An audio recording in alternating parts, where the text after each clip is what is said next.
député. Une question de Monsieur Thierry Frappé à Madame la ministre de la Transition écologique, de l'énergie, du climat et de la prévention des risques. Je vous en prie, Monsieur le député.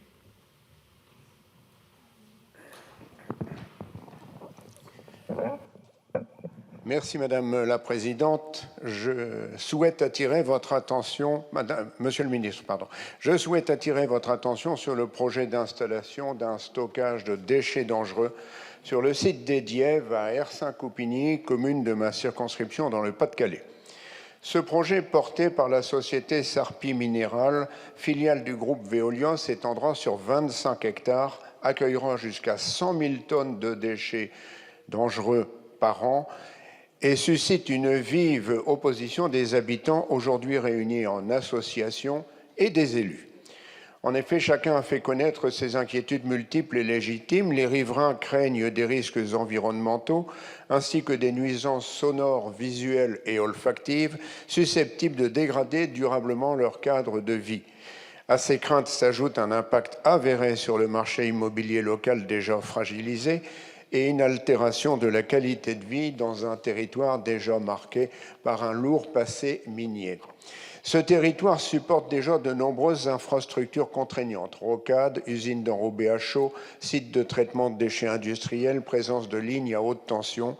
Depuis le début, la mobilisation contre ce projet est massive et unanime.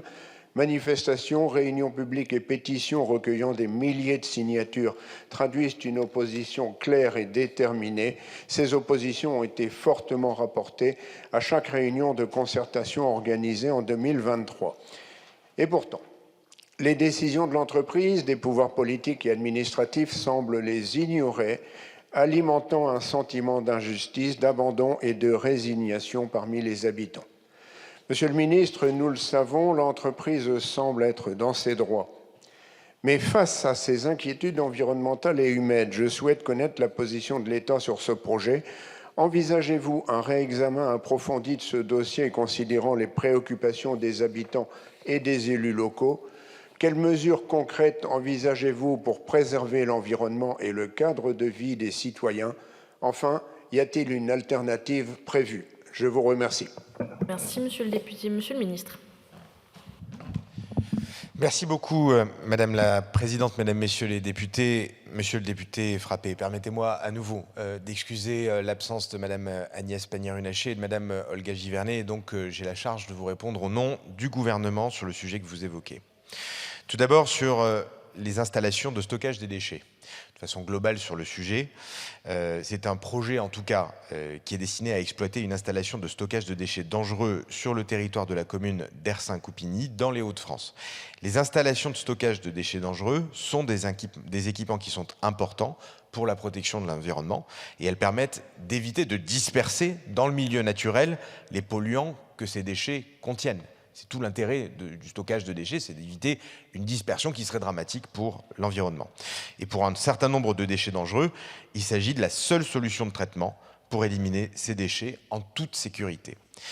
Alors, dans ce contexte, la législation européenne et française, Monsieur le député, prévoit que l'implantation de ce type d'installation soit mise en œuvre dans le respect du principe de proximité.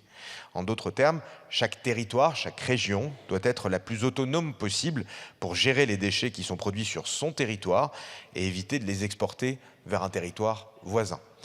Dans les Hauts-de-France, il n'existe plus d'installation de stockage de déchets dangereux depuis la fermeture du site de Menneville en 1994. Les déchets dangereux de la région sont donc actuellement transférés vers des régions voisines, en contradiction donc avec ce principe de proximité que j'évoquais tout à l'heure. Et donc ce projet a tout son sens d'un point de vue territorial, dans le respect encore une fois de la législation européenne et française sur la proximité. S'agissant du projet porté par Sarpi Veolia, la phase d'échange avec les acteurs locaux et les habitants a débuté il y a plus de 2 ans. Et une concertation préalable s'est tenue à l'automne 2022 sous l'égide de la CNDP, la Commission nationale du débat public. Et cette concertation a permis à l'exploitant d'améliorer son projet pour tenir compte de certaines recommandations. Le mois dernier, Sarpi Veolia a officiellement déposé un dossier pour demande d'autorisation d'exploiter. Et pour répondre aux craintes que vous évoquez, Monsieur le député, les services de l'État chargés de l'instruction de ce dossier sont et resteront vigilants à ce que les conditions de stockage garantissent un niveau de protection de l'environnement le plus élevé possible.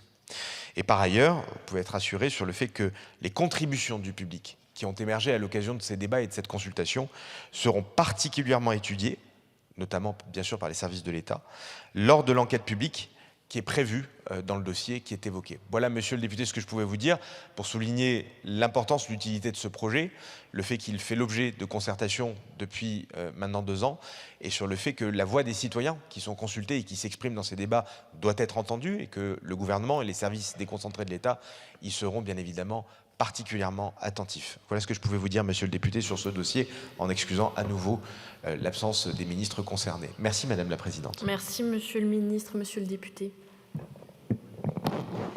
Merci Madame la Présidente. Monsieur le Ministre, je comprends bien le sens de votre réponse et la nécessité d'installation de sites d'élimination des déchets, mais dans le cadre d'Ersin-Coupigny, le site n'est peut-être pas idéal par rapport à la région des Hauts-de-France. Il existe en effet d'autres friches industrielles qui pourraient exploiter et recevoir les déchets. Ensuite, il faut savoir au niveau des déchets qui ont été acceptés jusqu'alors que des déchets venant de régions voisines non prévues au départ ont déjà été effectués sur dérogation. La population reste très inquiète ainsi que les élus. Il faudra effectivement être très rassurant là-dessus et voir s'il n'y a pas une alternative. Je vous remercie. Merci, monsieur le député. Nous avons terminé les questions orales sans